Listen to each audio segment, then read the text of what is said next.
Okay, so picking up where we left off in the first video, I've got Rapid Composer open here with the phrase editor, and on the right side I've got the phrase we're trying to transcribe.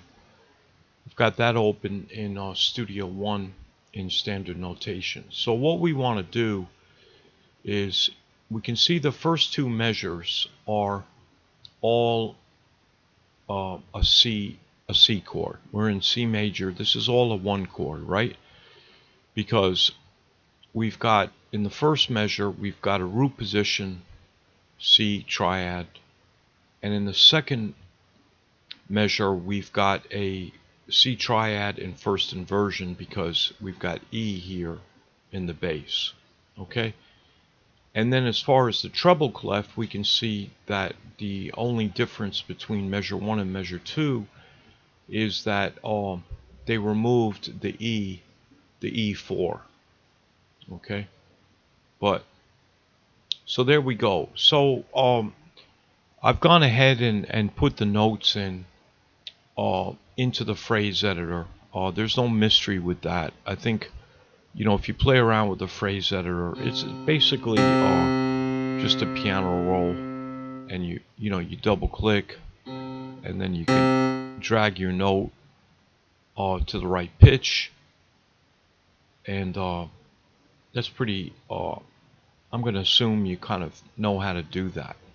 So I've got an exact transcription here, right, between the first two measures. Now here's something really important to notice from a music theory standpoint, and that is that when we're doing Rapid Composer operates in conjunction with the chord note relative phrases operate in conjunction with the master track. Okay, so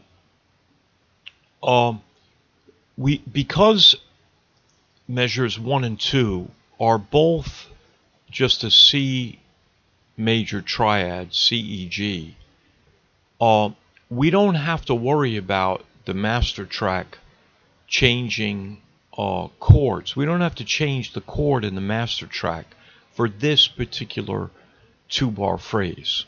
Okay, even though we are changing the inversion, the master track can stay exactly the same. And so you can see that here. I've just got C major and 1 major up here, and in measure 2 I don't have to do anything with the master track.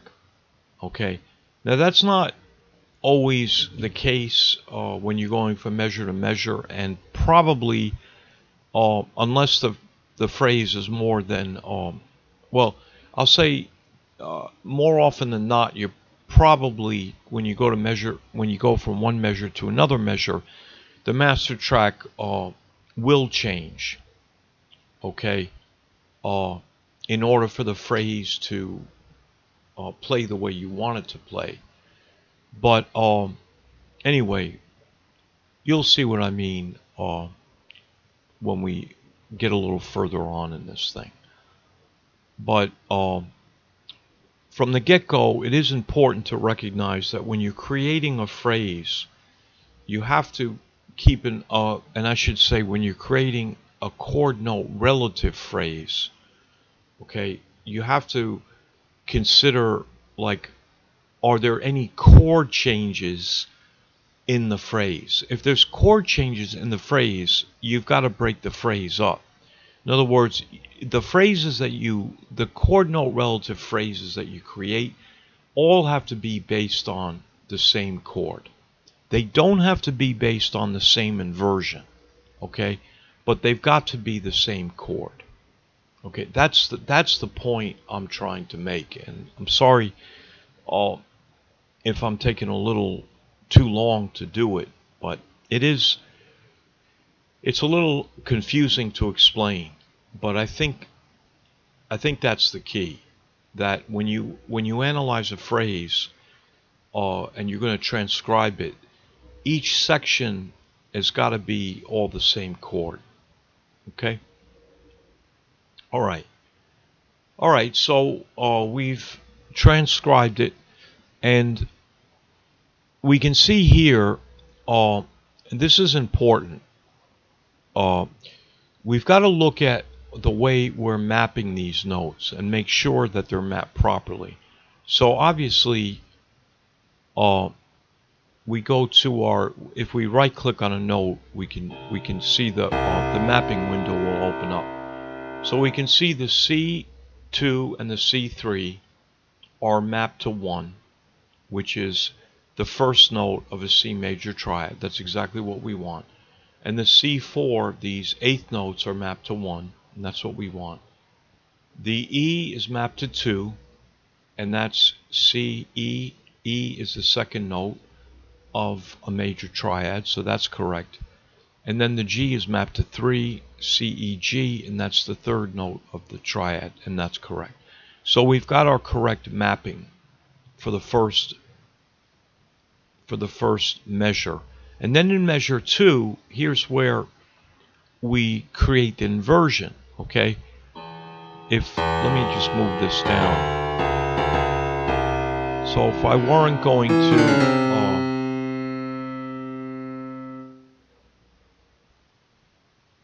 if I weren't going to make in measure 2, if I didn't want to create the first inversion of the C major triad, I'd keep these C notes down here. But a first inversion is E in the bass. So E is the second note of a major triad, of a C major triad.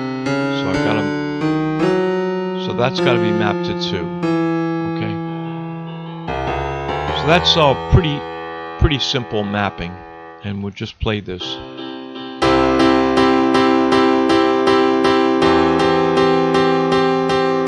Okay, so we're good. And now what you want to do is, and this is a really important step, is you want to save this. Now my taskbar is blocking the bottom. Oh brother, it's so irritating. Let me sorry about this, folks. I'll put it on the left. Okay. Whoops. Okay. So we've created our phrase, and what you want to do, don't forget to save this phrase. Now, you want to create some kind of, library structure for yourself, so you can, you get these things organized. So I've created, because this is a chord note relative phrase, I created a folder called chordal phrases, and then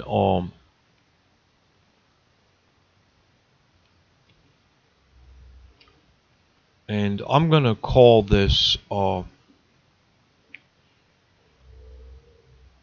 so this is a chord note relative phrase, right? So let me just abbreviate that. CNR phrase 1. Okay, it's 2 measures, but it's 1 phrase. All right, and I'll save that to chordal phrases. Okay. All right. In the next video, we're going to create the phrase for measures 3 and 4. Okay? All right. Thank you.